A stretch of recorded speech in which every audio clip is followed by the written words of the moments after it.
Welcome to my channel, a list that brings your story about the love of a mafia boss. Now let's The clink of expensive crystal and the murmur of polite conversation filled the dimly lit restaurant, where I'd been working double shifts for the past 3 weeks. My feet ached inside the mandatory black heels, and the stiff collar of my white button-down shirt chafed against the back of my neck. The air was heavy with the scent of truffle oil and aged whiskey. Smells that once seemed exotic but had become the background noise of my exhaustion. "Emily, Table 7 needs their check, Marco," the floor manager hissed as he breezed past me, not bothering to wait for my acknowledgement. I nodded anyway, balancing 3 plates of deconstructed tiramisu along my forearm. The desserts cost more than what I made in 4 hours of work. Such was life at Tesoro, the most exclusive Italian restaurant in the city, where the wealthy came to be seen, and the desperate, like me, came to serve them. "Yes, beautiful, thank you," purred an older gentleman as I set the delicate dessert before him. His eyes lingered on my collarbone while his wife stared intently at her phone. I'd perfected the art of the polite smile that revealed nothing, especially not how much I needed their generous tip to make this month's rent. 6 more hours. Just 6 more hours until I could collapse into my bed in the tiny apartment I shared with my roommate, who I barely saw because of our opposing work schedules. 6 more hours of smiling through the exhaustion, of being invisible yet scrutinized, of being everywhere yet nowhere. That's when I felt it. The shift in the atmosphere. The restaurant's ambient chatter dipped, before resuming at a slightly higher, more alert pitch. The maitre d', usually unflappable, straightened his already impeccable posture. Even Marco, perpetually unimpressed, suddenly appeared by the entrance, hands clasped before him like a choir boy. I didn't need to look to know someone important had arrived. Tesoro catered to the elite, but there were clearly tears even among them. I continued serving, keeping my head down. The wealthy were like wild animals. They sensed attention and fear, and I couldn't afford to make mistakes tonight. "The Castellano party," I heard Marco whisper to another server as he passed. "Private room. Vincent and Sophia only." The name sent a chill down my spine. Everyone in the city knew of the Castellano family, even if no one spoke of them directly. "Old money," they said in public. "Something much darker," they whispered in private. Dominic Castellano's name was both revered and feared, attached to countless businesses across the city. Some legitimate, many rumored not to be. I'd never seen him in person, but his reputation loomed large enough that even the mention of his family name made the air feel thinner. I delivered desserts, processed payments, and navigated the floor with practiced precision, all while catching glimpses of the commotion surrounding the private dining room. Men in dark suits with earpieces stood at strategic points near the kitchen and main entrance. The staff moved with a nervous energy, like ants sensing rain. 3 hours into my shift, as the main dinner rush began to ebb, Marco appeared at my elbow. "Emily, I need you to take over the private room," he said, his voice tight. "The Castellano room? I thought Vincent and Sophia were handling that." "Sophia's sick. Food poisoning or something. Vincent can't manage alone." His eyes darted toward the back of the restaurant. "Just be invisible, efficient, and for God's sake, don't make conversation." My heart hammered against my ribs as I nodded. The private room meant better tips, but it also meant higher stakes. One mistake and I could lose this job. A job I desperately needed since my mother's medical bills had started piling up.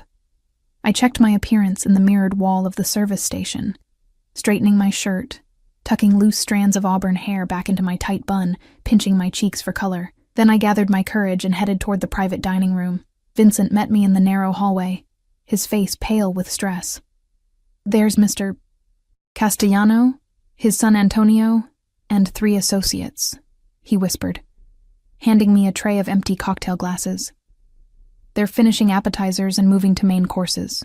Just follow my lead." I nodded, following him into the room. The private dining area was separated from the main restaurant by heavy velvet curtains and a solid oak door. Inside, the lighting was even dimmer, casting long shadows across the hand-painted murals of the Italian countryside. The central table was round, covered in crisp white linen, and surrounded by 5 men. No, 4 men and one boy, perhaps 10 or 11 years old. I kept my eyes downcast as Vincent introduced me in a hushed tone, but I could feel the weight of their gazes assessing me. I began clearing glasses with practiced efficiency, moving around the table like a ghost. "And then Moretti says he can't make the payment until next week," one of the men was saying, his voice dropping as I approached. The conversation shifted seamlessly to talk of wine and the unseasonably cool weather. That's when I first saw him, not directly, but in fragments. Polished Italian leather shoes that probably cost more than 3 months of my salary, a platinum watch that caught the light as he reached for his water glass, a tailored charcoal suit that draped perfectly over broad shoulders, a glimpse of olive skin and the edge of a strong jaw shadowed with precisely maintained stubble. Dominic Castellano sat at the head of the table, his back to the wall, facing the door. The position of a man who never wanted to be surprised. Even seated, his presence commanded the room. He spoke little, but when he did, everyone leaned slightly forward, hanging on each carefully chosen word. The boy, Antonio, I presumed, sat to his right, fidgeting with his napkin and looking thoroughly bored. He had his father's features, but softened, his eyes wider and more curious, his small frame drowning in what looked like a custom-made suit. "Dad, can I have my phone back?" the boy asked during a lull in conversation. "Not during dinner, Antonio," Dominic replied, his voice unexpectedly gentle yet firm. He had a slight accent that rounded his vowels. Not the exaggerated Italian-American inflection of movies, but something more authentic, as if English was a language he'd mastered rather than inherited. I moved around the table, serving their main courses, osso buco for Dominic, pasta for the boy, various specialties for the others. The men continued their conversation, now veering into topics of property acquisitions and construction delays, while the boy pushed his food around the plate with growing restlessness. The door to the private room opened, admitting a loud burst of laughter from the main restaurant. A man stumbled in, clearly intoxicated, his expensive suit rumpled and his tie askew. "There you are, Dom. Been looking all over," the drunk man slurred, ignoring the sudden tension that electrified the room. The security personnel moved forward, but Dominic raised a hand slightly, stopping them. "Robert?" Dominic acknowledged coolly. "This is a private dinner." "Private? Schmiveta?" Robert laughed, weaving slightly as he approached the table. "Since when do you exclude old friends? We've known each other since college, for Christ's sake." I continued serving silently, hyper-aware of the shifting dynamics in the room. The other diners had gone rigid, while the security men hovered at the edges awaiting direction. Antonio looked up from his pasta, eyes wide with curiosity at the interruption. "You've had too much to drink," Dominic said, his voice calm but edged with something that made the hair on my arms stand up. "One of my men will drive you home. We'll talk tomorrow." Robert's face darkened. "Still so high and mighty, aren't you? Dominic Castellano, the untouchable." He spat the words, taking another unsteady step forward. "You know what people say about you, what they whisper behind your back?"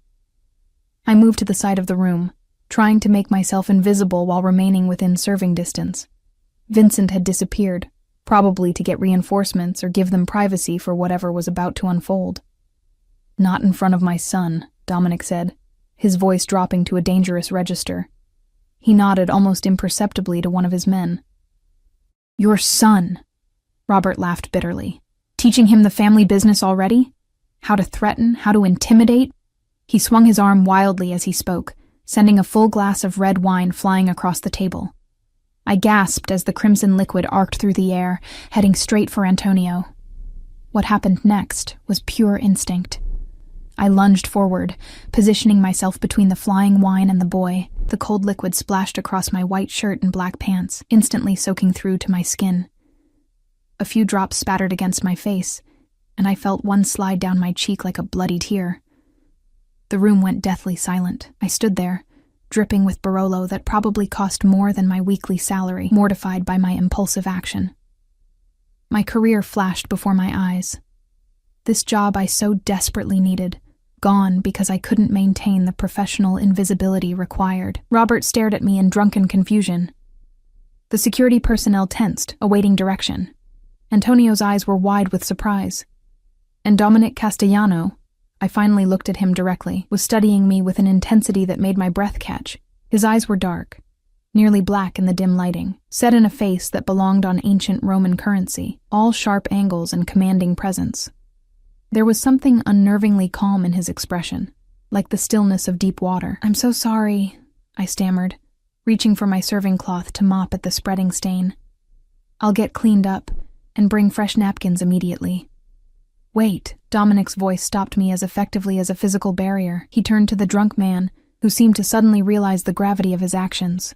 "Robert, it's time for you to leave." Two security men materialized at Robert's sides, gripping his elbows firmly. "This isn't over, Dominic," Robert growled. But the threat sounded hollow as he was escorted from the room. The door closed behind them, and I stood frozen, wine dripping from my ruined uniform, acutely aware that every eye in the room was now on me. "What's your name?" Dominic asked, his attention fully focused on me for the first time.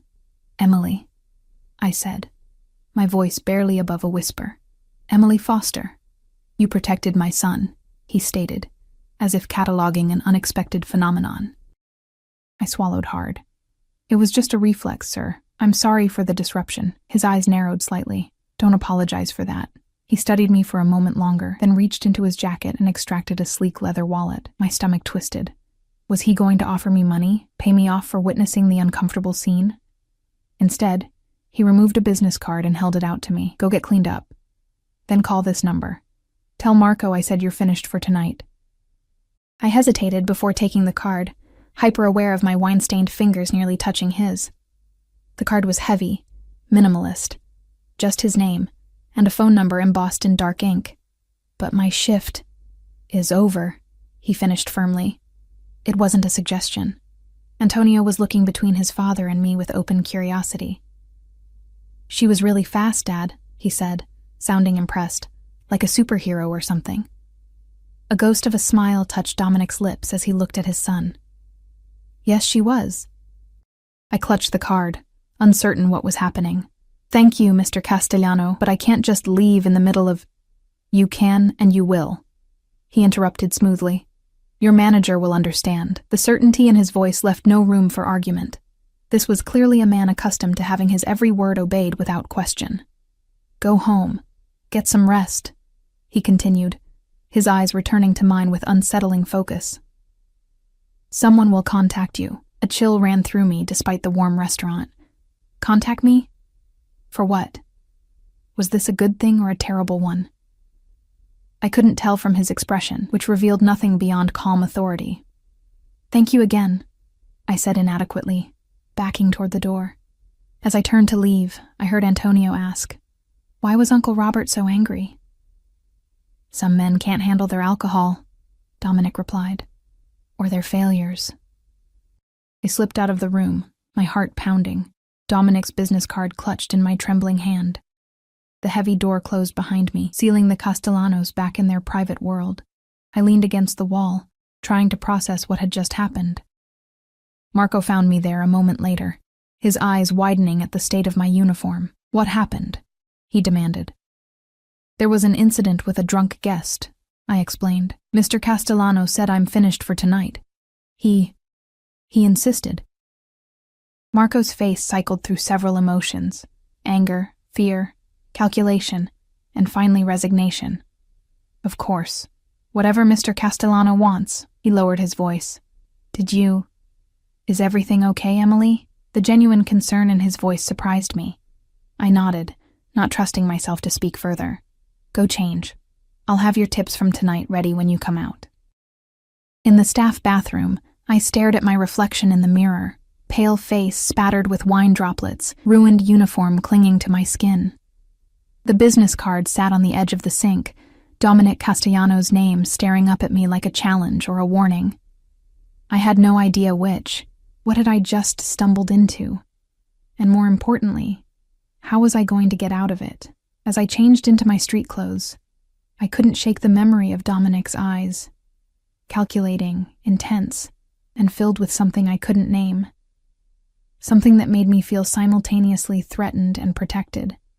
Something that told me, with absolute certainty, that my life was about to change in ways I couldn't begin to imagine. And I had no idea if I should be terrified or thrilled by that prospect. Block 2.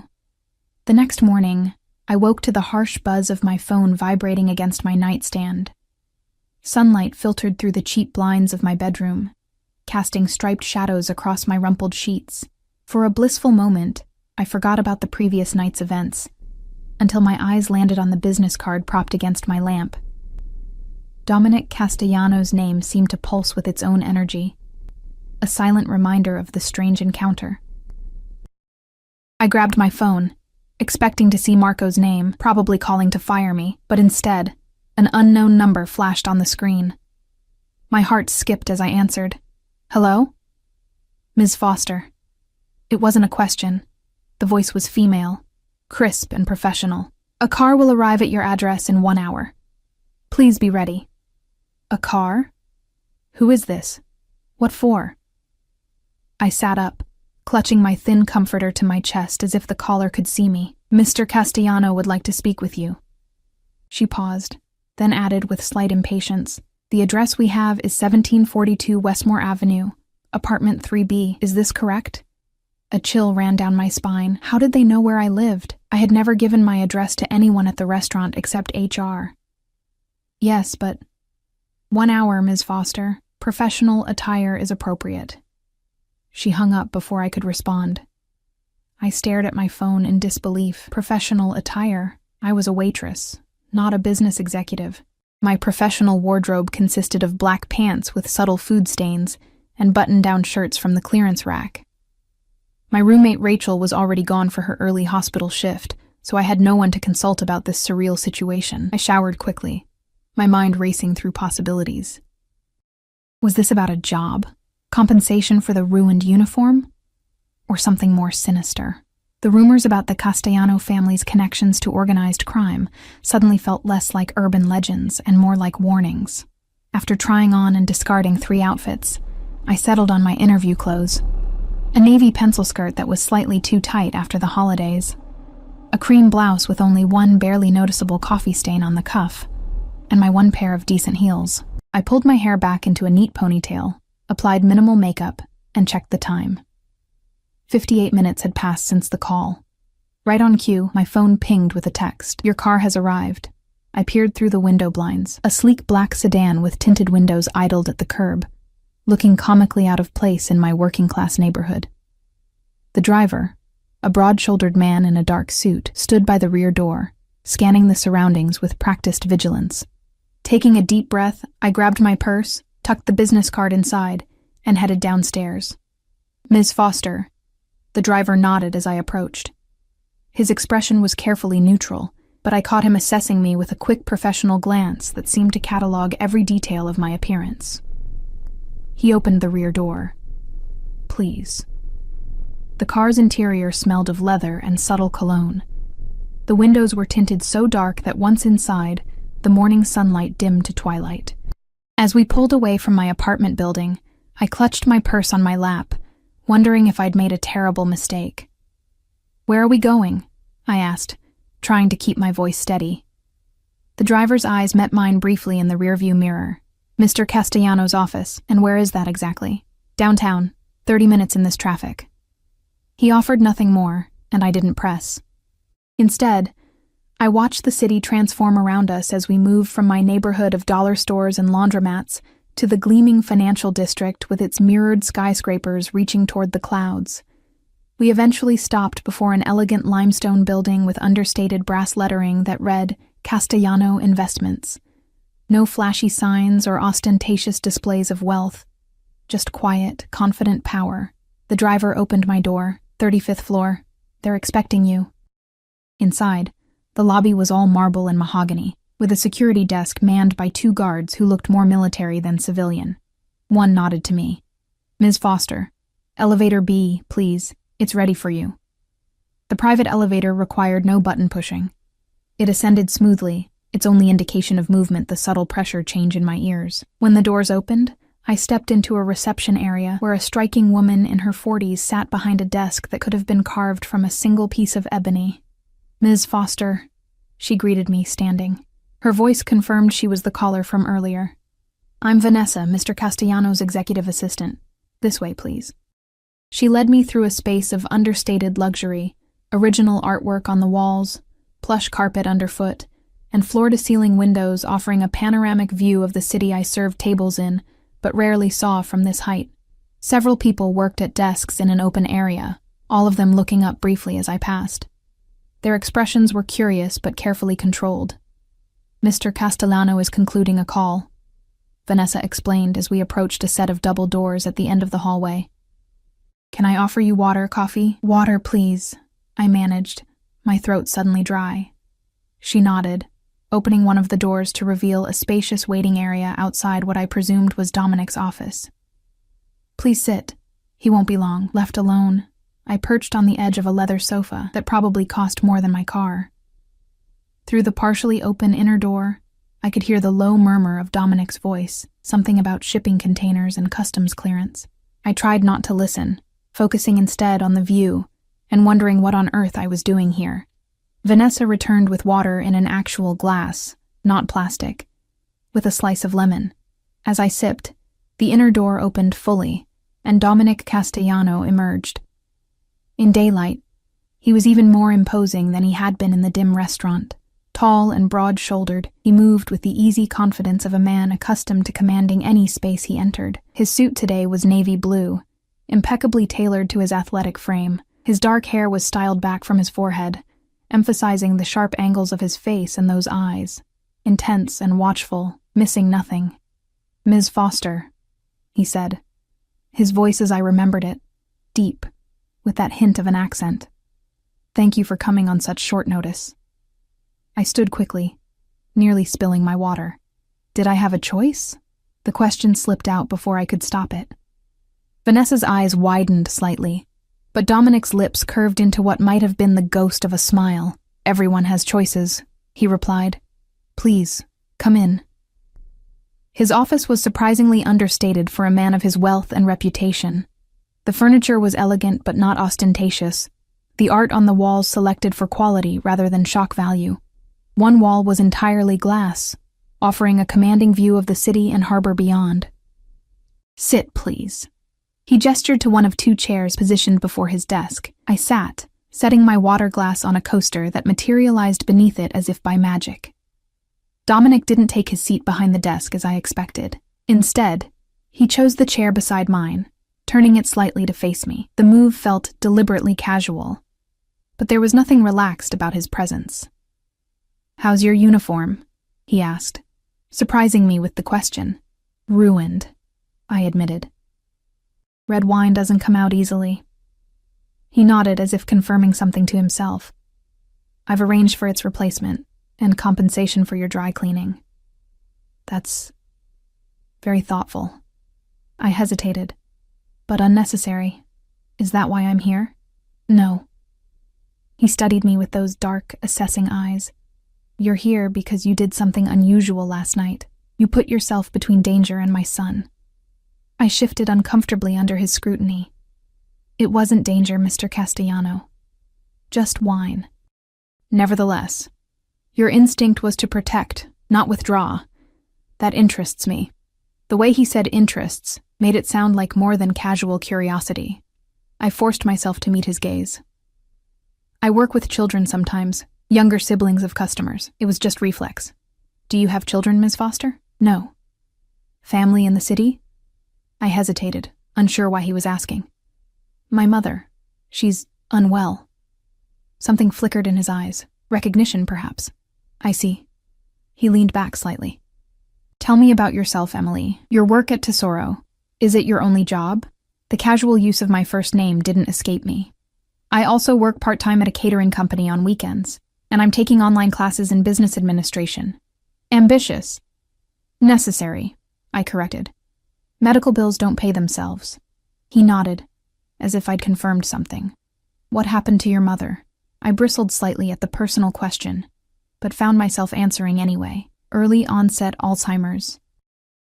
She's in a care facility now. Insurance covers some, but I trailed off, unwilling to detail my financial struggles to this man who probably spent more on his watch than I made in a year." "And your father?" Gone. Since I was 12. I straightened my spine slightly. Mr. Castellano, I appreciate the concern for your son's almost stained shirt, but why am I really here? For a moment, I thought I'd crossed a line.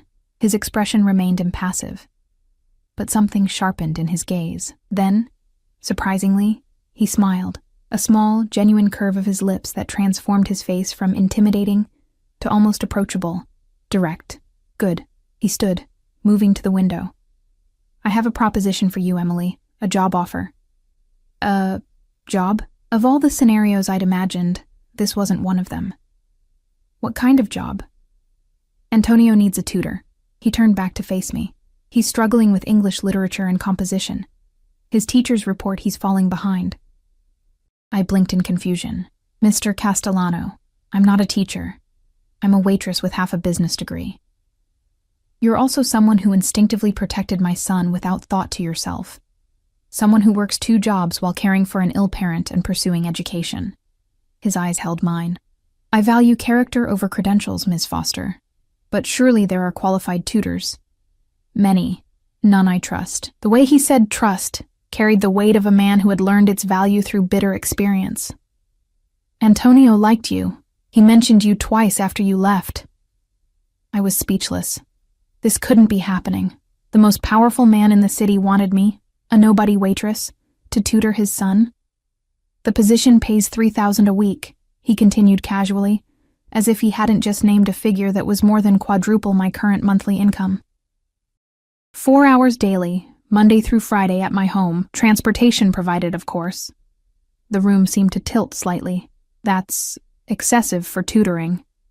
Not when it includes a confidentiality agreement and the inconvenience of background checks and security protocols. He walked back to stand near my chair. Your mother's medical care would also be transferred to private specialists, fully covered. My heart stuttered. What? I've taken the liberty of reviewing her case. The facility she's in is adequate, but there are better options. He said this as if reviewing a stranger's medical care was the most natural thing in the world. Dr. Savarin at the Neurological Institute has an excellent program. He has agreed to take her case. Anger flared through my shock. You investigated my mother? That's invasive? Yes. He didn't look remotely apologetic. I investigate everyone who comes near my son, Ms. Foster, and if I say no to your offer? His expression didn't change. Then you say no. The offer regarding your mother stands regardless of your decision. I stared at him, trying to process what was happening. Why would you do that? Because I can, he said simply. And because I repay debts. I didn't do anything worth this kind of repayment. You protected what's mine. The possessive way he said it sent a shiver down my spine. I place high value on that. I stood, needing to feel less vulnerable. This is crazy. You don't even know me. I know enough. His eyes followed me as I moved, and I'll learn more, if you accept. The smart thing would be to walk away, to thank him politely for the offer and return to my familiar life of double shifts and mounting bills. But my mother's face flashed in my mind, how she looked the last time I visited, confused and frustrated by her deteriorating condition. How much difference would expert care make? And the money. God, the money would change everything. I need time to think, I said finally. He nodded once. 24 hours. And if I accept? When would I start? Tomorrow. Antonio's current tutor will be informed of the change today. The casual way he dismissed someone else's employment made me hesitate. What about my jobs? I can't just disappear. Your position at Tesoro will be held for you, should you wish to return to it. His tone suggested he found this unlikely. As for your catering work, I assume the compensation I'm offering makes that unnecessary. He was right, of course. $3,000 a week was life-changing money for someone like me. Why English literature? I asked suddenly. Why not math, science, something I might actually be qualified to teach? A shadow of something, amusement, crossed his face. My son doesn't respond well to traditional tutoring methods. His previous tutors have been highly qualified and utterly ineffective. Perhaps a different approach is needed. And you think I have this different approach? I think you have something that caught my son's attention. That's rare enough to be worth exploring. I took a deep breath. May I meet him again, before I decide? Dominic considered this, then nodded. That can be arranged. He's at home today. He checked his watch. Platinum, understated, undoubtedly worth more than my car. I have meetings until 3. After that, I could have you brought to the house. The house. I tried to imagine what kind of home someone like Dominic Castellano would have. A mansion, probably, with staff and security and who knows what else. Okay, I agreed, surprising myself. I'll meet with Antonio today, then I'll give you my answer tomorrow. Good. He moved toward his desk and pressed a button. Almost immediately, the door opened, and Vanessa appeared. Have the car ready for Ms. Foster at 3:30. She'll be joining Antonio and me at the house. Yes, sir. Vanessa's eyes flickered to me with newfound interest before she withdrew. Dominic extended his hand. Until this afternoon, then. I hesitated before taking it. His hand was warm and dry, his grip firm but not overpowering. The brief contact sent an unexpected current up my arm. Until this afternoon, I echoed, withdrawing my hand perhaps too quickly. As Vanessa led me back through the office to the elevator, I felt the weight of eyes following me. Not just Dominic's, but those of his employees, all clearly wondering who I was and why their boss had spent over 20 minutes with me. In the elevator, descending from the rarefied air of the 35th floor back to reality, I leaned against the wall and exhaled shakily. What had I just agreed to consider? Entering the inner circle of a man whose power extended far beyond legitimate business, if even half the rumors were true. And yet, the thought of my mother receiving the best care available, the thought of paying off my debts, finishing my degree without working myself to exhaustion, the thought of seeing Dominic Castellano again, with those intense eyes that seemed to see right through me. The car was waiting outside, the same driver holding the door open with the same impassive expression. Where to, Miss Foster? He asked as I approached. I hesitated. I had 7 hours before I needed to be back here. 7 hours to research Dominic Castellano more thoroughly, to consider what I might be getting myself into. The public library, please, I decided. The driver nodded, closing the door behind me without comment. As the car pulled away from the curb, I watched the Castellano building recede in the window, feeling as though I was being pulled into the orbit of something much larger and more dangerous than I could possibly understand. But for the first time in years, I also felt something else: hope. Dangerous, tempting hope. The Castellano estate sat on 10 acres of prime waterfront property, hidden behind wrought iron gates and a stone wall that stretched so far in either direction that I couldn't see where it ended. As the car passed through the security checkpoint, I caught my first glimpse of the house, a sprawling Mediterranean-style villa with terracotta roof tiles and cream-colored walls softened by climbing vines. Wow, I whispered, forgetting myself for a moment. The driver's eyes flickered to mine in the rearview mirror. First time seeing the residence, I nodded, unable to find words that wouldn't make me sound like the awestruck outsider I clearly was. Mr. Castellano prefers classical architecture, he offered, the first personal information he'd volunteered all day. The driveway curved through manicured gardens before opening to a circular motor court centered around a stone fountain. Water cascaded from the hands of a marble goddess, sparkling in the late afternoon sun. 3 other vehicles were parked near the house: a sleek black SUV with tinted windows, a vintage sports car in British racing green, and a practical but clearly expensive sedan. My door opened before we had fully stopped. A different security man stood waiting, this one older with silver at his temples and a face that had seen its share of troubles. Ms. Foster, I'm Raymond, head of residential security. He gestured toward the imposing front entrance. Mr. Castellano is waiting in his study. This way, please. The interior of the house was both grander and more restrained than I'd expected. The soaring ceiling of the entrance hall featured hand-painted scenes from what looked like Greek mythology. The floors were polished marble with inlaid designs. Art pieces that belonged in museums adorned the walls. Yet there was nothing gaudy or ostentatious. Every element spoke of old wealth and refined taste. Raymond led me through the main hall and down a corridor lined with bookshelves. We passed a woman in a gray uniform who nodded respectfully, but watched me with unveiled curiosity. Wait here, please, Raymond said, stopping before a heavy wooden door. He knocked once, opened it without waiting for a response, and announced, "Ms. Foster, sir."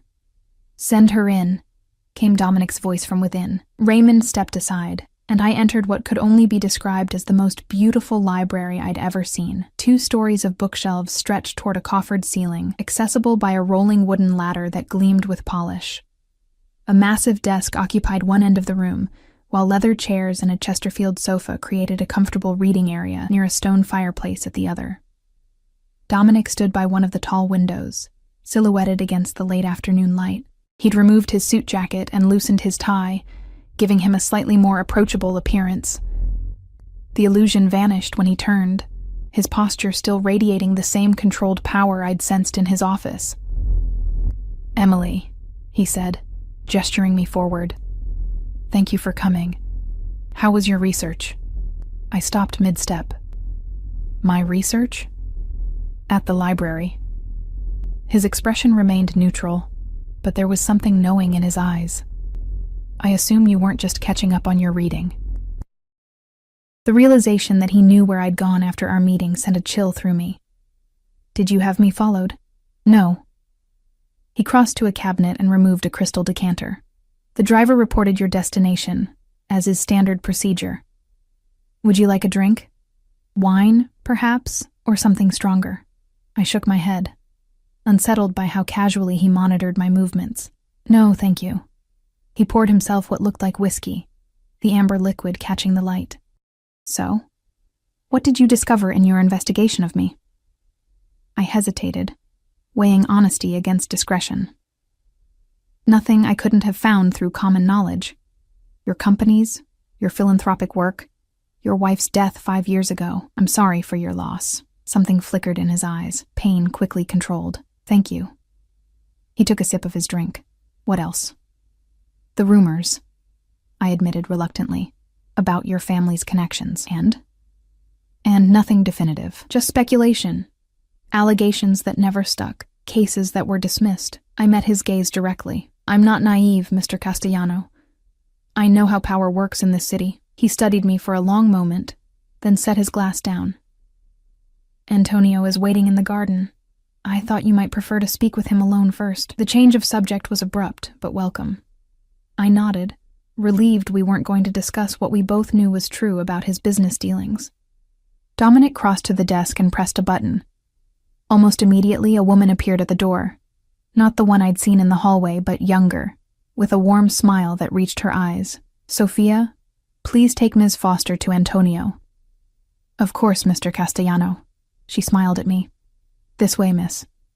Sophia led me through the house to a set of French doors opening onto a stone terrace. Beyond stretched gardens that would have put public botanical displays to shame. "Antonio is at the koi pond," she said, pointing to a path that wound between flowering shrubs. "It's his favorite spot. Just follow the path to the right." I thanked her and stepped into the garden. The scent of roses and lavender filled the air, mingling with the saltier breeze coming off the distant water. I followed the path as directed, turning a corner to find a large pond where brightly colored fish swam lazily beneath lily pads. Antonio sat cross-legged on a stone bench, tossing food pellets to the fish. He wore casual clothes now, jeans and a graphic t-shirt featuring what looked like characters from a video game. Without the formal suit, he looked even younger than I'd first thought. Maybe 9 rather than 11. "Hi, Antonio," I said softly, not wanting to startle him. He looked up, his dark eyes, so like his father's, widening in recognition. "You're the lady from the restaurant, the one who saved me from getting splashed." I smiled, sitting on the bench beside him. "That's me. I'm Emily. Dad said you might be my new tutor." He studied me with frank curiosity. "Are you a teacher?" "Not exactly," I admitted. "But I like books and writing. Your dad thinks I might be able to help you with your English assignments." He wrinkled his nose. "I hate English. It's boring." "Why boring?" "Because we have to read these old books where nothing happens and then write papers about the deeper meaning and stuff." He rolled his eyes in a perfectly executed preteen expression of disdain. "What kind of books do you like?" I asked. "Comics, graphic novels, stories where things actually happen." He tossed another pellet to a particularly large orange fish. Dad says those don't count as real reading. I smiled. I think they absolutely count. My brother used to read nothing but graphic novels when he was your age. Antonio perked up. Really? And did he turn out okay? The innocent question caught me off guard. My brother had died in a car accident 3 years ago, another loss that had shaped my family's struggling finances. But Antonio didn't need to know that. He turned out just fine, I said softly. He became an engineer. Antonio considered this. Do you think my dad would let me read graphic novels for school if you told him they were educational? The hopefulness in his voice made me laugh. I can try, but I don't know how persuasive I'll be with your father. He listens more than people think, Antonio said with surprising insight. He just doesn't always agree. That sounds about right. I glanced around the beautiful garden. Do you like living here? Antonio shrugged. It's okay. Kind of lonely sometimes. I'm not allowed to have friends over much because of security stuff. That must be hard. Yeah. He kicked his feet against the bench. My dad worries a lot about bad people trying to hurt us. The simple statement hung in the air, a reminder of the realities of Dominic Castellano's world. I wondered what it was like for this boy, growing up surrounded by wealth and privilege, but also constant security and the shadow of his father's dangerous connections. Hey, do you want to see my treehouse? Antonio asked suddenly, jumping up. Dad had it built last summer. It has electricity and everything. Sure, I agreed, following him down another garden path. The treehouse turned out to be an architectural marvel built around a massive oak tree. More luxury playhouse than rustic hideaway. It featured real windows, a small deck, and a rope ladder alongside a more practical staircase. This is amazing, I said honestly, as Antonio proudly showed me inside. The interior was cozy but well-appointed, with a small desk, comfortable seating, and shelves filled with books and toys. Sometimes I come here to read or play games, Antonio explained. Dad says I can use it whenever I want as long as Raymond or one of the security guys can see the treehouse from their position. I noticed a small camera discreetly positioned in one corner, constant surveillance, even in this childhood sanctuary. What are you reading now? I asked, nodding toward a book lying open on the desk. Oh, that's for school. Romeo and Juliet. He made a face. It's stupid. They both die just because they can't talk to each other properly. I laughed, surprised by his succinct analysis. That's actually a pretty good summary. My teacher says it's a beautiful love story, but I think it's just people making dumb decisions. Maybe it's both, I suggested, picking up the book. The most beautiful stories often involve people making questionable choices. Antonio considered this. I guess. Still boring, though. What if we acted it out? Made it more like a movie or a play? His eyes lit up. Could we use swords? For the fighting scenes? We'd have to check with your dad about actual swords, I hedged. But we could definitely make it more exciting than just reading it off the page. That would be cool, he admitted. My last tutor just made me read it out loud and answer questions. Well, I'd do things differently. I set the book down. But only if your dad hires me and you want me as your tutor. Antonio studied me thoughtfully. I'd be okay with it. You're not boring like the others. I smiled. High praise. Thank you. And you're not scared of my dad, which is different. The observation startled me. What makes you think I'm not scared of him? Because you look him in the eye when you talk. Most people don't. He shrugged as if this were obvious. Dad says you can tell a lot about people by whether they look you in the eye. Before I could respond to the surprisingly mature insight, a man's voice called from outside. Antonio, your father wants you both to join him for dinner.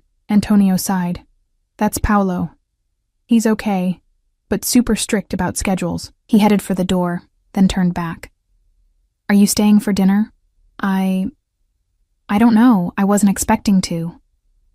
You should. The food's really good, and maybe Dad will be less serious with you here. The hopeful look in his eyes made it impossible to refuse, even if I'd wanted to. As we walked back toward the house, Antonio slipped his hand into mine with the easy trust of childhood. The gesture caught me off guard, but I squeezed his hand gently, suddenly aware of the responsibility I would be taking on if I accepted Dominic's offer. This wasn't just about tutoring a wealthy man's son for an outrageous salary. It was about entering their world, a world of privilege and danger, of loneliness and luxury. A world where a little boy needed connection as much as he needed education, and his father. I glanced up to see Dominic watching us from the terrace, his expression unreadable in the gathering dusk. What did he truly want from me? And was I prepared for what accepting his offer might mean? Dinner at the Castellano residence was served in a smaller, more intimate dining room than I expected. The table could seat 8, but was set for only 3, with fine china and crystal that probably cost more than my monthly rent. A wall of windows overlooked the illuminated gardens, creating the illusion of dining in a floating glass box above a magical landscape. "I hope you don't mind joining us," Dominic said, as a staff member held my chair. He sat at the head of the table, with Antonio to his right and me to his left. Antonio was quite insistent. "I'm glad to be included," I replied, placing the linen napkin in my lap. The truth was more complicated. I felt out of place in this setting, but fascinated by the glimpse into their private life. "Dad, Emily says graphic novels are real reading," Antonio announced as the first course arrived, a delicate soup that smelled of saffron and seafood. "Her brother read them and became an engineer." Dominic raised an eyebrow, looking at me. "Is that so?" "They can be," I said, choosing my words carefully. "Some graphic novels address complex themes and literary elements, just in a more visual format. They can be a gateway to more traditional literature." Dominic considered this as he tasted his soup. "And you think this would help Antonio's English grades?" "I think engaging with any text critically is valuable. If he enjoys the medium, he's more likely to develop the analytical skills that transfer to required reading." Antonio watched this exchange with naked hope, his spoon forgotten in his hand. "We can discuss this approach further," Dominic conceded, which I suspected was as close to agreement as he typically came in negotiations. "Antonio, eat your soup before it gets cold." The boy grinned triumphantly at me before digging in. I hid my smile behind my water glass, oddly pleased to have scored this small victory. Conversation flowed more easily than I expected during the meal. Antonio talked about school, a private academy with rigorous standards, and his upcoming science fair project. Dominic asked thoughtful questions, demonstrating a deeper engagement with his son's life than I had anticipated. "Emily, Antonio tells me you had innovative ideas for his Shakespeare assignment," Dominic said as the main course arrived. "Perfectly cooked salmon for him and me, pasta for Antonio. Just making it more interactive," I explained. "Performance-based learning can help with comprehension and retention, especially for students who find the language challenging." "She said we could use swords for the fight scenes," Antonio added enthusiastically. Dominic's lips twitched. "Did she?" "I said we'd need to check with you about actual swords," I clarified quickly. "I was thinking more along the lines of foam props. We have a fencing room," Dominic said casually, as if every home naturally included such amenities. "Antonio has had some basic training. Perhaps that could be incorporated, with proper supervision." Antonio's eyes widened. "Really? That would be so cool." I caught the fond look Dominic gave his son, a flash of genuine warmth that softened his entire face before it disappeared behind his usual controlled expression. That brief glimpse of tenderness shifted something in my perception of him. As dinner progressed, I found myself increasingly comfortable in their presence. Antonio was bright and engaging, while Dominic revealed glimpses of dry humor beneath his reserved exterior. By dessert, a delicate panna cotta that melted on the tongue, I had almost forgotten the circumstances that brought me here. "Antonio, it's time for your evening routine," Dominic said as we finished our coffee. "School tomorrow." The boy sighed but didn't argue. "Will Emily be here when I get home?" Dominic looked at me. "That depends on Miss Foster's decision." "I hope you say yes," Antonio said, standing to give his father a quick hug. To my surprise, he came around the table and hugged me as well. "Night, Emily." After he left with Sophia, who had appeared silently to escort him, Dominic rose. "Would you join me on the terrace? We can discuss terms if you've made your decision." The night air carried the scent of jasmine as we stepped outside. Lights illuminated the garden paths, casting soft shadows among the plants. In the distance, I could see the glimmer of the city across the water. "Your home is beautiful," I said, leaning against the stone balustrade. "Thank you." Dominic stood beside me, looking out at the view. He'd loosened his tie further after dinner, and with his jacket off and sleeves rolled up, he seemed less the intimidating businessman and more human. It was my wife's project. She had a talent for creating spaces that felt both impressive and comfortable. The mention of his late wife surprised me. You must miss her very much. His profile remained impassive. Every day, especially for Antonio's sake. He turned to face me. Cancer. It was quick, at least. She didn't suffer long. I'm sorry, I said simply, recognizing the gift of his vulnerability. He nodded once, then changed the subject. Have you decided? I took a deep breath. If I accept, I need certain conditions. Something flickered in his eyes, surprise perhaps that I would negotiate. Go on. First, I need your word that this is truly about tutoring, nothing else. I met his gaze directly. No unexpected duties. His expression hardened slightly. What exactly are you implying, Ms. Foster? Nothing specific, just clarifying expectations. I held my ground. Second, my mother's care needs to be arranged regardless of how long I stay in this position. It can't be contingent on my continued employment. Agreed. He didn't hesitate. What else? I want to finish my degree. That means I'll need some flexibility for classes and exams. He considered this. Reasonable, as long as Antonio's needs are prioritized during critical academic periods. And finally, I continued, surprised by my own boldness, I want the truth about what you really do, beyond the legitimate businesses. If I'm entering your world, even peripherally, I deserve to know what that means. Dominic went very still. The only sound was the distant lapping of water against the shoreline and the soft chirping of night insects. When he finally spoke, his voice was low and controlled. That's not something I discuss, even with those closest to me. His eyes never left mine. It protects them as much as it protects me. Then how can I trust you? You can't, not completely, he admitted with surprising candor. But I can give you this. I will never ask you to participate in anything illegal. Your role is exactly as stated, Antonio's tutor, and nothing more. Your background checks will be thorough but discreet. Security protocols will sometimes seem excessive. You will occasionally see or hear things that raise questions. When that happens, the wisest course is not to ask them. It wasn't the transparency I'd asked for, but it was honest in its own way. And if I decline, then we part ways amicably. You return to your life, and Antonio gets yet another tutor who fails to engage him. He paused. And your mother receives the improved care regardless, as I said. I studied him in the dim light, trying to reconcile the dangerous man of reputation with the father who clearly adored his son, the widower who still grieved his wife, the businessman who commanded empires. One last question, I said. Why me, really? There must be qualified tutors who also have good character. Dominic was quiet for a moment, considering his words carefully. Antonio hasn't been the same since his mother died. He's withdrawn, going through the motions.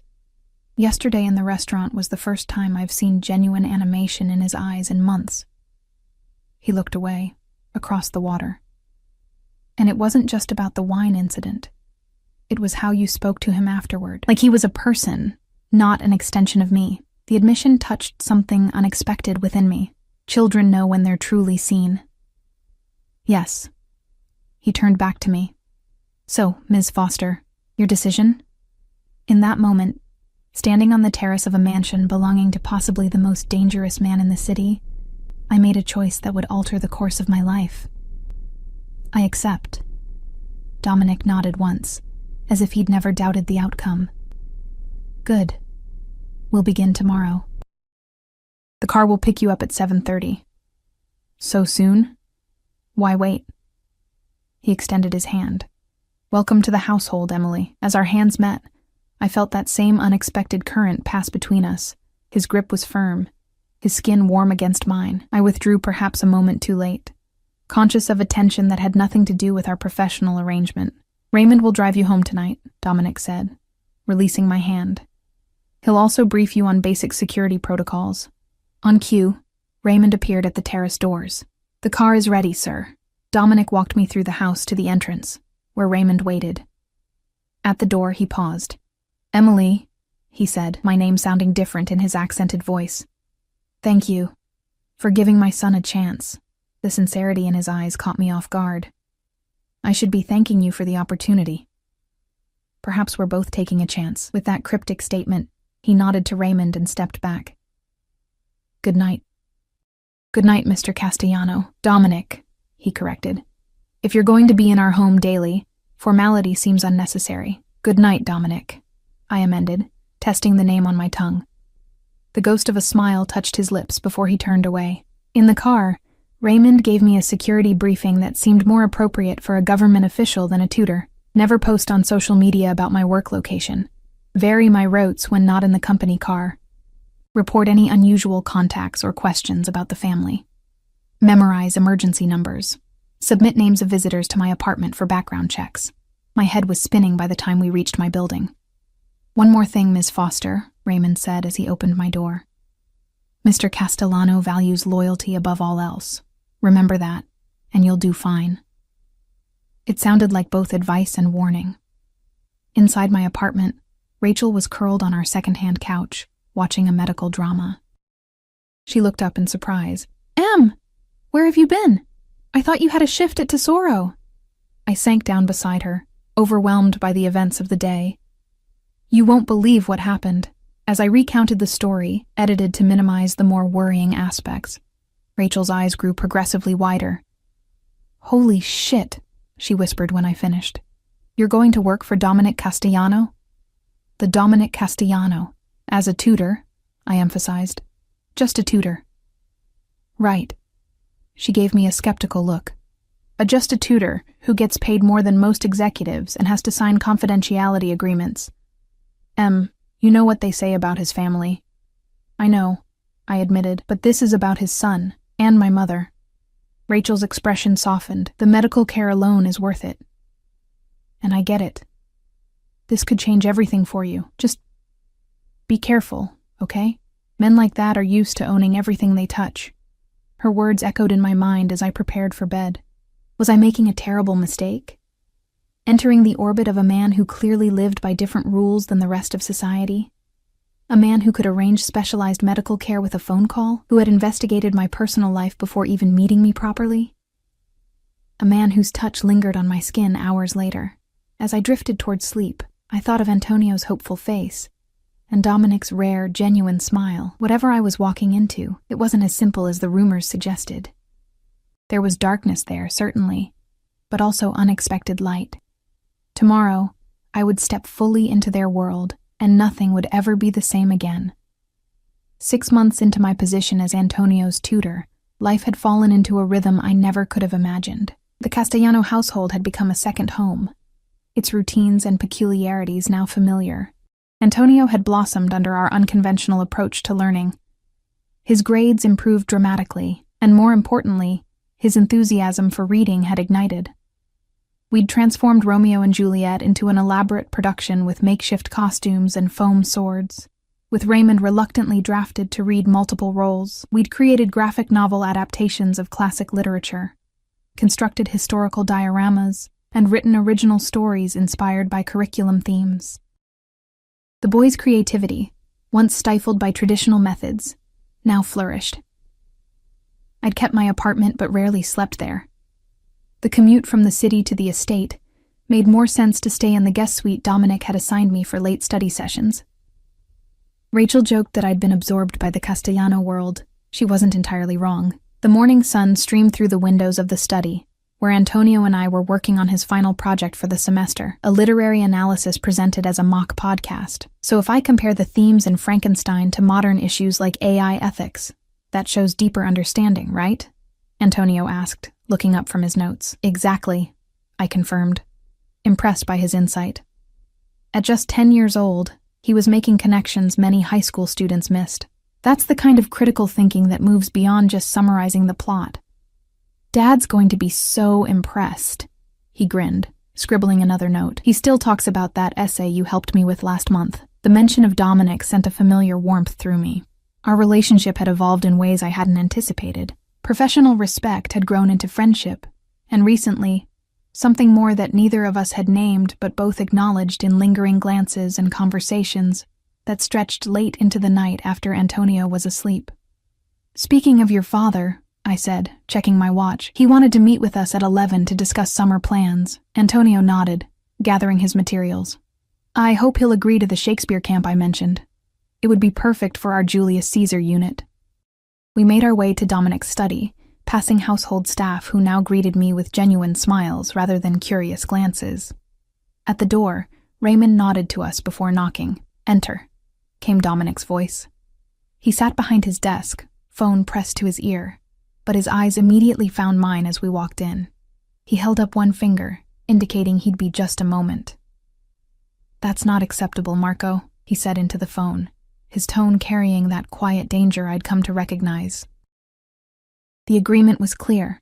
If he's reconsidering, remind him what happened to Valles when he had similar doubts. I guided Antonio to the sitting area, trying not to listen to what was clearly business I shouldn't know about.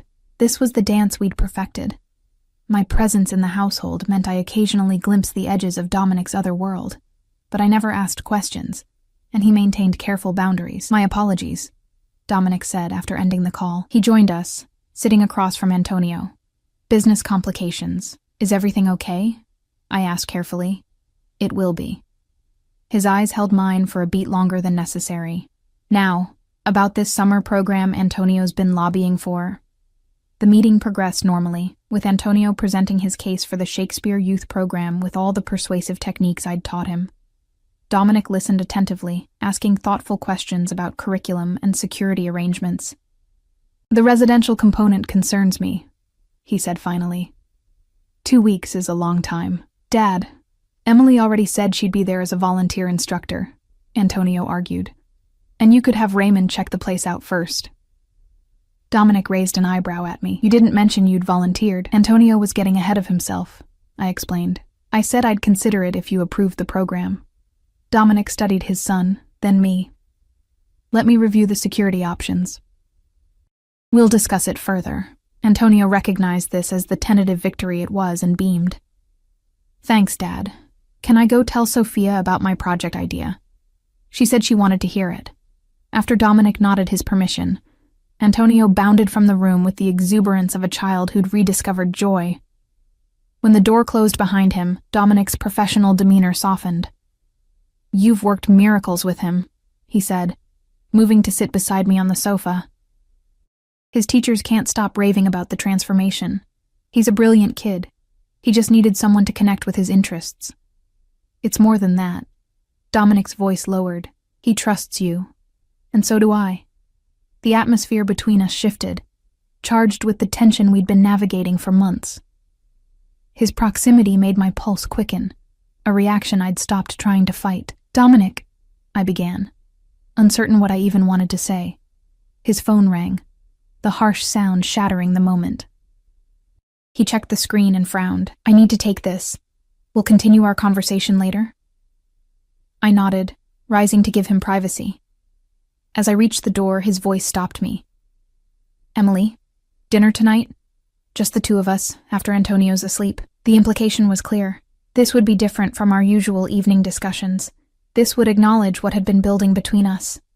"Yes," I said simply, and closed the door behind me. I spent the afternoon helping Antonio refine his project, but my mind kept drifting to the evening ahead. By the time I returned to my suite to prepare for dinner, nervous energy had me pacing the floor. I chose a simple black dress I'd bought during a rare shopping trip with the generous income that had transformed my finances. My mother was now receiving the best care available. My student loans were paid off. And for the first time in my adult life, I wasn't living on the edge of financial disaster. A soft knock at my door surprised me. When I opened it, Sophia stood there with a long, flat box. "Mr. Castellano asked me to deliver this," she said with a knowing smile. Inside was a stunning silk wrap in deep emerald. The card simply read, "The terrace can be cool in the evening." The intimacy of the gesture, him anticipating my needs, sent a pleasant shiver through me. At 8 o'clock precisely, Raymond escorted me to a part of the estate I'd never visited, a small private dining terrace overlooking the water. Lanterns cast a golden glow over a beautifully set table for two. Dominic stood waiting, more casually dressed than I'd ever seen him, in dark slacks and a charcoal button-down with the sleeves rolled up. "You look beautiful," he said simply, coming forward to take my hand. "Thank you for the wrap," I replied, suddenly shy. "It's lovely. It matches your eyes." He guided me to the table, where wine already waited in crystal glasses. As we dined on expertly prepared seafood, our conversation flowed easily, discussing Antonio's progress, books we'd both read, my nearly completed business degree. Yet beneath the familiar topics ran an undercurrent of anticipation, of boundaries about to be crossed. After dessert, Dominic refilled our glasses and moved his chair closer to mine. "I've been thinking about your contract." My heart sank. Was this an elaborate setup to end my employment? Is there a problem? The opposite. His eyes held mine. "It's been 6 months. Antonio has exceeded all expectations. Your initial agreement is coming to its term." "Oh." I set down my glass carefully. "Are you offering an extension?" "I'm offering something different." Dominic reached for my hand, his thumb brushing across my knuckles. "These months having you in our home, in our lives, Emily, you must know how I've come to feel about you." My pulse raced. "I think I do." "I've tried to maintain professional boundaries," he continued, "but I find myself thinking of you constantly. Not as Antonio's tutor, but as the woman who brought light back into this house, into our lives." "Dominic." "Let me finish." His hand tightened on mine. "I know who I am. What I am. The complications my life brings. I wouldn't ask you to share that burden without understanding exactly what you'd be accepting." The moment hung between us, his offer to finally reveal the truth of his world. The answer to the question I'd stopped asking months ago. "I don't need to know," I said quietly. "I see who you are with your son, how you treat those under your protection. That tells me enough." Something powerful flashed in his eyes. "You understand what you're saying? The implications?" "I do." And I meant it. The man I'd come to know was complex, capable of ruthlessness in business, certainly, but also of profound loyalty and unexpected tenderness. I'd witnessed both sides and had made my peace with the contradiction. Dominic stood, drawing me to my feet. "Then let me ask properly. Stay. Not as Antonio's tutor, though he would be devastated to lose you in that capacity. Stay as more. As mine." He stepped closer, one hand rising to cup my cheek. "I've wanted to do this for months," he murmured, before his lips found mine. The kiss was gentle at first, then deepened with a passion that had been building since that first day in the restaurant. His arms encircled me, drawing me against the solid warmth of his chest. I responded with equal fervor, months of denied attraction finally finding release. When we broke apart, both breathing heavily, he rested his forehead against mine. "Is that a yes?" "It's a yes," I whispered, "but there's Antonio to consider. This changes everything. He adores you already," Dominic said with certainty, "but we'll be careful. Take things slowly where he's concerned." A commotion from the main house interrupted the moment. Raised voices, running footsteps. Dominic tensed, pushing me slightly behind him as Raymond appeared at the terrace entrance. "Sir," Raymond said urgently, "we have a situation." Moretti's men were spotted at the perimeter. Dominic's expression hardened instantly, the lover vanishing behind the calculating boss. "Secure Antonio. Full lockdown protocol." "Already done, sir." "Take Emily to the safe room," Dominic instructed, pulling out his phone. "No," I said firmly. "I'm not hiding while you and Antonio might be in danger." Dominic gave me a sharp look. "This isn't a discussion. You just asked me to be part of your life," I reminded him. "This is part of it." "I'm going to Antonio." Something shifted in his eyes. Respect, perhaps, mingled with concern. After a moment's hesitation, he nodded. "Stay with Raymond. Follow his instructions exactly." As we moved swiftly through the house, security personnel swarmed around us, weapons visible now rather than discreetly hidden. We found Antonio in his bedroom, Sophia sitting calmly beside him, reading as if nothing was amiss, though her tight expression betrayed her concern. "Emily!" Antonio cried when I entered, jumping up to hug me tightly. "Raymond said we have to stay inside because of bad men." Just a precaution, I soothed, meeting Sophia's worried eyes over his head. For 2 tense hours, we remained in Antonio's room, transformed into a fortress with reinforced doors and windows. I distracted him with games and stories while security reports came in through Raymond's earpiece. Finally, the all-clear came. Dominic appeared in the doorway, his expression grim but controlled. "Everything's resolved," he said, his eyes finding mine with a message I understood. This was the reality of his world, the danger that occasionally touched their lives. "Dad, are the bad men gone?" Antonio asked, rushing to his father. Dominic knelt to embrace his son. "They're gone. You're safe. I promised I would always protect you, remember?" Over Antonio's head, Dominic's eyes met mine, questioning, giving me one last chance to reconsider now that I'd glimpsed the darker aspects of their life. I moved forward, placing my hand on Antonio's shoulder and the other on Dominic's arm, completing the circle. "We're all safe," I said firmly. "That's what matters."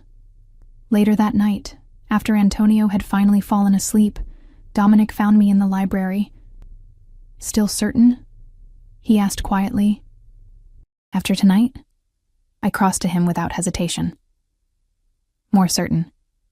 You protect what's yours, and now that includes me." He pulled me close, his arms strong around me. "Always," he promised against my hair. "No matter what comes." And in that moment, surrounded by the strength of his embrace and the knowledge of the challenges ahead, I knew I'd made my choice. This complex, dangerous, fiercely loyal man and his son had become my world, my family. Whatever storms came, we would weather them together. I had entered the devil's protection, but found something unexpected there, a home,